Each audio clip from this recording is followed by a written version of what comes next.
Five Nights at Freddy's had an impact on YouTube that I don't think we'll ever see again. In my last video, I talked about FNAF 1 and how the game absolutely blew up on YouTube, and today, we're going to be talking about what I consider to be the golden age of FNAF. That being FNAF 2, 3, and 4. FNAF 1 was released on Steam on August 8th, 2014, and just 4 months later, on November 11th, FNAF 2 would be released. Personally, I never got all that into FNAF 2 because I saw it as being much more gimmicky than the first game. Because of this, I never actually played the game myself, however I did watch Markiplier's playthrough of it, as well as the game theory videos on it. The marketing around the game mainly focused on there being more animatronics and no doors, and while it is a solid sequel, I feel like it relies a bit much on gimmicks. One thing FNAF 2 did noticeably different than FNAF 1 was how it handled lore.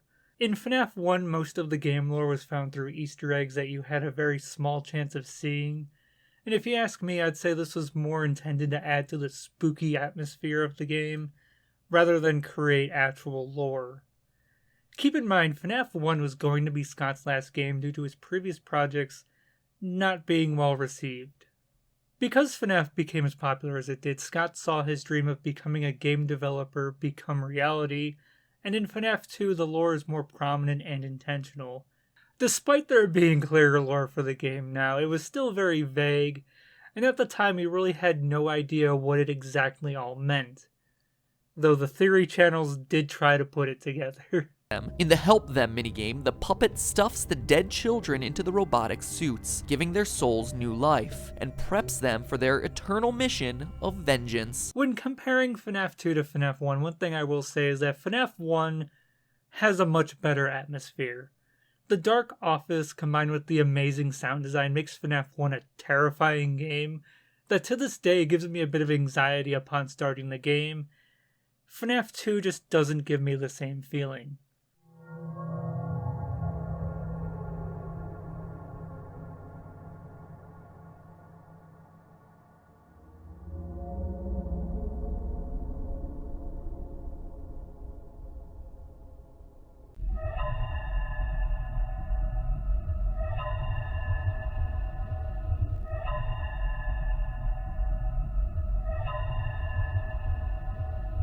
That being said, I can still appreciate FNAF 2 for its ambition and quick release date from FNAF 1. Keep in mind, FNAF 2 came out 4 months after FNAF 1, and nobody, even Scott himself, could have anticipated FNAF 1 blowing up the way that it did. FNAF 2 features 10 animatronics as opposed to FNAF 1, which only has 4 main animatronics, and 5 if you count Golden Freddy. The majority of the gameplay involves using your flashlight to check vents in the hallway for animatronics. Most animatronics will wander into your office and you have to immediately put on your Freddy mask and hope they don't kill you. There are 2 animatronics that the mask doesn't work on. The puppet requires that you keep their music box wound, and Foxy requires that you flash him with your flashlight when he appears in the hallway. Upon playing the game myself, I found it to be very overwhelming at times because there's just so much to keep track of while playing this game, and a ton of room for error. I didn't find the atmosphere nearly as scary as FNAF 1, but I will admit some of the animatronics look very spooky when they're looking at you from down the hallway. Being my first time playing this game, I struggled a ton with the later nights. Night 5 alone took me over an hour and was very frustrating.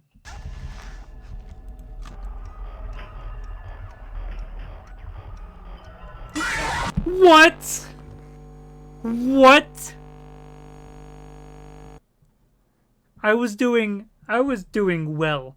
I was doing everything the game wanted me to do, and just out of fucking nowhere,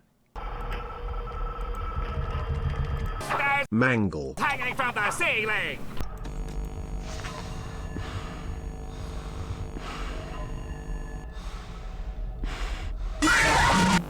what do you want me to do, game? Something I really like about FNAF 2 is that in between most nights, there's a cutscene that seemingly takes place in the FNAF 1 location, and I found these to be very unsettling.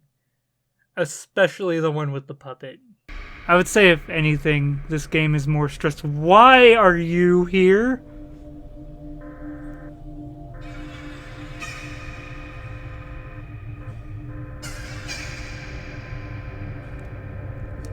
I don't very much appreciate the way you're looking at me. Overall, FNAF 2 is a solid sequel, and I definitely underestimated the difficulty of this game. I didn't even bother with Night 6, and I cannot begin to imagine 20 mode. Before we talk about FNAF 3, I think an important thing I want to bring up are the teaser images that were used to tease these games. FNAF 2 had teaser images that teased there being both new and old animatronics in the game, and also the fact that there's no doors. However, there is one that I find to be very interesting. There's this one that has an alert in the corner, and if you brighten up the image, you can see... yeah. FNAF 3's teasers went more into having stuff hidden in the image that you can only see from adjusting the brightness, and mainly focused on an animatronic we'd later know as Springtrap. Honestly, these teaser images were such a genius move by Scott. It got the theory community into full theorist mode, and I remember myself going to the website every day to see if it had updated. I absolutely love the trailer for FNAF 3 as it creates a ton of mystery around the game, and makes us ask the question, why is this one particular animatronic such a threat? Much like FNAF 2, I did not play FNAF 3 until recently because, you know, Markiplier exists. Hey, what are you doing? It's friendly hello, hi? Hey, how's it going, bro? I'm gonna play in For this game, Scott decided that he likes the color green. I mean, look how green everything is. Even the animatronic is green. FNAF 3 is interesting because while there is only one animatronic that acts as a threat, you still see phantoms of Chica, Balloon Boy, Foxy, Freddy, and Mangle, which all have an effect on your maintenance panel. The gameplay of FNAF 3 focuses on finding and keeping an eye on Springtrap and luring him into rooms that are far away from your office. I really like this because it forces you to look at the cameras, unlike FNAF 1 and 2 where you can mostly just put the camera in one spot. Springtrap sometimes can be so hard to find. FNAF 3 also has minigames in between each night as well as a good and bad ending that is determined by whether or not you did the tasks that the minigame between each night hints towards. FNAF 3 overall is controversial as it is very different from FNAF 1 or 2. I think the biggest place of controversy for this game are the phantom jump scares. They're a shock at first, and everybody has the same reaction, which is, am I dead? Why aren't I dead? Am I supposed to be? Hey! I'm alive! Why am I alive? But because they're so prevalent in this game, they lose their spook factor very quickly and become more of an annoyance as the game goes on. Damn it! God damn it! I was right fucking there! I was trying to click on the goddamn button! You piece of shit! God damn it! Overall, FNAF 3 felt much less overwhelming than FNAF 2 since there's only one animatronic that is an immediate threat, but it's still very hard, and most of my trouble once again came on night 5.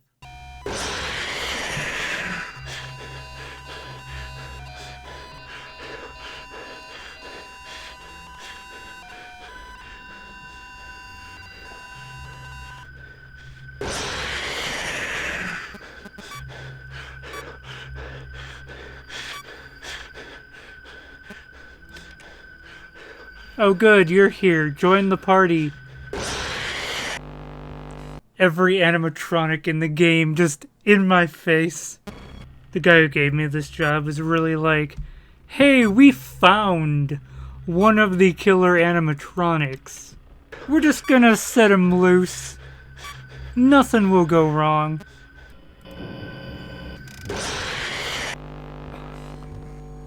Very nice. I have a question. Why does Springtrap have the least scary jump scare in the entire franchise? Dude just walks into the room like, "Ayo, what's up, bro?" Oh, fun fact, I actually got a rare death screen. This entire building is just falling apart.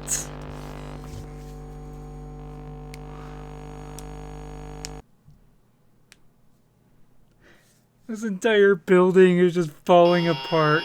What? I can definitely see why FNAF 3 is controversial within the FNAF community, but it is enjoyable despite being a bit confusing at first. At the time of its release, we all thought FNAF 3 was going to be the final game of the trilogy since it has both a good and bad ending. That is the end of the game. That is the end of Five Nights at Freddy as far as I know. Like, I don't even think that I want there to be any more Five Nights at Freddy's after this. And I know a lot of people are going to be, hashing out the story and figuring out the details and coming up with theories for ages and ages and ages. And they're going to figure out, like, what happened in the original restaurant? Like, the question still is, what happened in the original restaurant? But as it is right now, the spirits of the children have been freed. They are finally at rest, and Five Nights at Freddy's no longer has the haunted animatronics that made it the game that it is.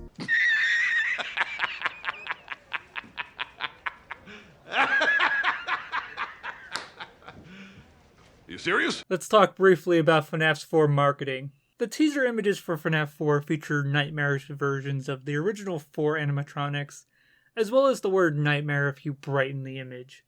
The game was originally intended to come out Halloween of 2015, as you can see in the teaser images, but we actually got the game on July 23rd, 2015, 4 months after FNAF 3. The trailer for FNAF 4 showed us that the game takes place in a bedroom and has a layout very similar to FNAF 1. Overall, compared to the other trailers, this one is a lot more basic, only relying on gameplay footage. FNAF 4 was the only other FNAF game I had actually played on my own before starting this project, and is my personal favorite of the sequel games. I might be a bit biased. The game starts off with an Atari-style minigame that features a kid being tormented by his brother for being afraid of the FNAF animatronics. We'll talk more about this later. Unlike every other FNAF game before this one, there is no cameras in this game, and instead of taking place in a pizzeria or a haunted house based off a pizzeria, it takes place in a bedroom. The gameplay involves you going to your doors, closet, and bed and checking for animatronics. The left and right doors require you to listen for breathing, and it can be very hard to hear at times. Jesus Christ! The bed you need to check periodically to make sure the mini Freddys don't pile up too much, and the closet you have to check periodically whenever Foxy enters it. Overall, I really like that this game goes back to the formula of having 4 animatronics, and the mechanics are much less overwhelming than FNAF 2 or 3. This game takes FNAF into a very different direction, but it does it very well. Upon replaying this game, I forgot how hard it was, especially with having to stop and listen for breathing. Alright, I think that was Foxy.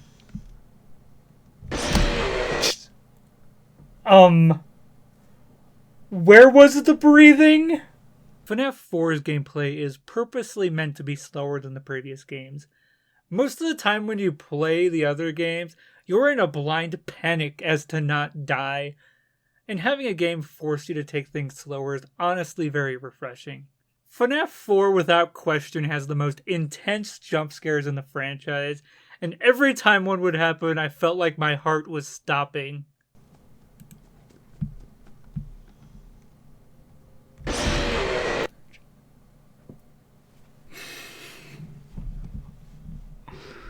The jump scares in this game are just so brutal.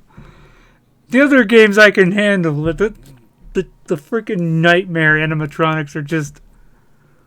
Oh my god. Another thing that's very interesting about FNAF 4 is that Night 5 completely changes things up. Unlike the previous 4 nights, in Night 5 you have to listen for footsteps and go wherever Nightmare Fredbear is and shut the door. I absolutely love this because it throws off everybody when they play it for the first time. What the hell's happening? Hey! What the What the fuck? Okay! Let's talk about the ending. As I said earlier, each night you play an Atari-style minigame that features a kid being tormented by his brother, and it ends with his brother and his friends lifting the kid up to Fredbear's mouth, and... Was that the bite of 87? There's also another part to the ending if you finish night 6 that features the Fredbear plush talking to the kid saying that he'll put them back together. There's also Nightmare Mode that if you beat features a cutscene that includes a lockbox that has the text, perhaps some things are best left forgotten for now. And to this day, it has never been opened. I'm sure after watching this video, you want me to rank the FNAF games. For me, FNAF 1 will always be the best game in the series. The atmosphere is unmatched by any of the sequel games, and as I said in my last video, it still holds up even in 2023. FNAF 2 and 4 are very interchangeable for me. FNAF 2 is a very solid sequel that still keeps the original FNAF formula intact, but I do find it to be a bit overwhelming. While FNAF 4 is my personal favorite of the original sequels, it's a very different game than any of the others, and I can see why people would prefer FNAF 2 over it. FNAF 3 is definitely the worst of the sequels with its overuse of phantom jump scares and the underwhelming Springtrap jump scare. Although I do love the haunted house aesthetic and the overall concept of Springtrap. At the end of the day, I absolutely love the FNAF franchise, and the original games fill me with a sense of nostalgia that no other game compares to. Overall, I had a lot of fun revisiting it, and if you've replayed the FNAF franchise recently, let me know what you think. Anyway, I hope you enjoyed my video on the golden age of Five Nights at Freddy's. If you did, be sure to subscribe. I also stream on Twitch every now and then, and I would love to see you there. Thank you so much for watching. I hope you're having a good day, and I will see you soon.